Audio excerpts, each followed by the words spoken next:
Rostdan pul so'radingiz. Yo'q, rostdan Do'stlar, pul so'ramaydigan birinchi ayol jamiyatimizda haykal qurish kerak. Sizga nisbatan qaynanangizni ko'p ishlatadigan 3 ta so'zi. Jonim bolam deb ko'p gapiradilar. Nima ovqat qilyapsizlar deb so'raydilar.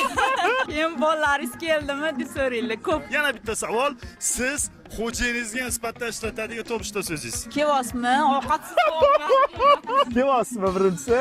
Yo'q, ovqat tayyorlaydi kelyapsizmi deyman. Birinchisi. Bunaqa ko'p savol bera olmayman. Xo'jayinim juda ham jiddiy insonlar. Pul bering deysizmi? Pul Yo'q. bering. Pul so'ramaysizmi? Yo'q. Do'stlar, pul so'ramaydigan birinchi ayol jamiyatimizda haykal qurish kerak.